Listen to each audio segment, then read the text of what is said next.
Welcome to the 2017-2018 NBA preview. My name is Josh, your enviers. Today we are covering the 8th ranked team in the preview, the Oklahoma City Thunder, which I could see being a 4th seed or higher in the Western Conference. Like usual, the series is inspired by Grantland, and also like usual, the series isn't based off of who's going to win a championship.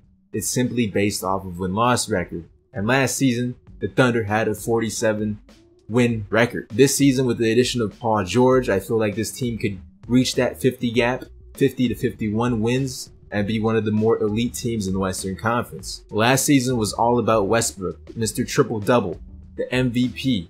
We haven't seen anything like that since Oscar Robertson, so we were definitely witnessing history. And although you love him or hate him, Russell Westbrook has proven that he's one of the better point guards in this league, whether if you think he stat pads or not.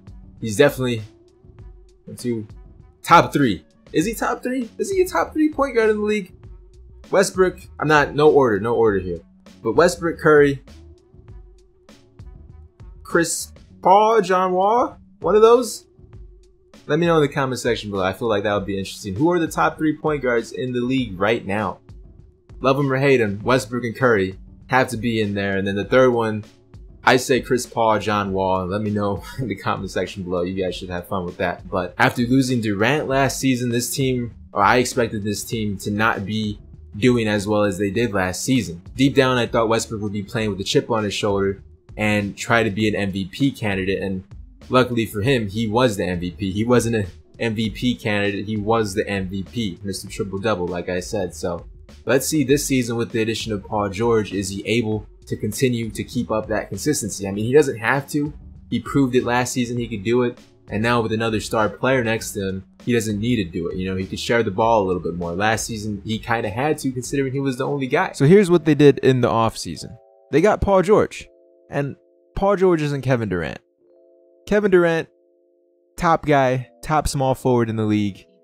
Paul George, he's a few spots down, but he is still an improvement from last year in like Andre Roberson and Victor Oladipo, along with getting Patrick Patterson and Raymond Felton. It's a pretty solid pickup. A nice stretch 4, who's probably going to be starting once he gets his health checked out, while losing Victor Oladipo, Domantas Sabonis, Taj Gibson, and Norris Cole. They didn't lose that much for what they gained. Now, this does look pretty bad on the Thunder if they're not able to keep Paul George, but we'll talk about that later on in this video, along with drafting Terrence Ferguson with the 21st pick. Let's move on to the rotation. The rotation looks like Steven Adams, Patterson once he gets healthy, Paul George, Roberson, and Westbrook. While their key bench players looks like Enes Kanter, Grant, McDermott, Abrines, and Felton. This team could definitely be top 3, but the top 3 teams in the Western Conference, you can't really bet on those teams being worse than out of the top 3.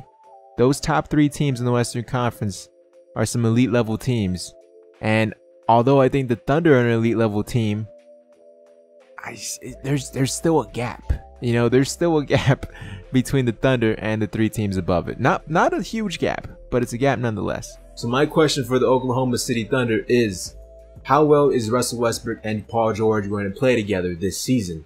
And also, is Paul George even going to stay with his Thunder after this season? He blatantly said he wanted to be a Los Angeles Laker. He's on a 1-year deal, so can Sam Presti and the Oklahoma City Thunder decide to, say, hey, Paul George, stay here. This is why we'll win championships, etc., and we'll give you this amount of money. So let's see how enticing the Thunder are. The first question kind of leads into the second question. Paul George only stays with this Thunder team if him and Russell Westbrook can work out. And I know Paul George isn't Kevin Durant.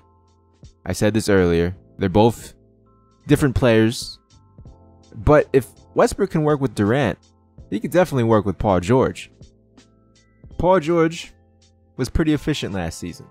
60% from catching and shooting. And with Russell Westbrook driving in like he normally does, drawing double teams, Paul George could possibly be standing for an open shot. And I know you don't want to have Paul George just being essentially a Kyle Korver, but the Thunder were ranked 28th last season on catch and shoot percentages. I don't blame them. They had Andre Roberson. That was kind of disgusting. That was not kind of disgusting. That was absolutely disgusting. Watching him miss open threes in playoffs these past few years. But he's a good defender, so that's why he's still in the league. Paul George could be a perfect complementary player to Westbrook, and vice versa. But this is their first year playing together. It's going to take a while for them to gel, and hopefully it happens fast, because Paul George is a 1-year contract. Luckily for Paul George, it's only him coming in. The core of the Thunder are still there, so that's good. But if Paul George wants to take time and, find out if him and Westbrook are compatible, by all means, sign an extension with the Thunder. The Thunder aren't going to be a bad team anytime soon, as long as Westbrook's there. So why take a chance signing with the Los Angeles Lakers, who are not as good as the Thunder? Yes, they have a historic franchise, and if that's one of the reasons why you want to go, I guess that's a reason to leave. It just kind of shows where your mindset is on winning. And with the Pacers, it sounded like Paul George's mindset was on winning and being upset that he wasn't winning in Indiana. So it doesn't make sense to go backwards when now you're on the Thunder. So let me know in the comment section below. Do you feel like Paul George will re-sign with this Thunder team? I'd hope so. So with that said, if you guys enjoyed this video, be sure to leave a like on it. It's greatly appreciated. Before you go, check out some of these other videos on screen right now, featuring the NBA previews past episodes. The link is in the description for the NBA preview playlist in case you want to watch the rest of the series, along with my Twitter. Follow me on Twitter at Enviers if you want to chat it up about the preview or anything basketball related. I'll talk to you guys in the next one.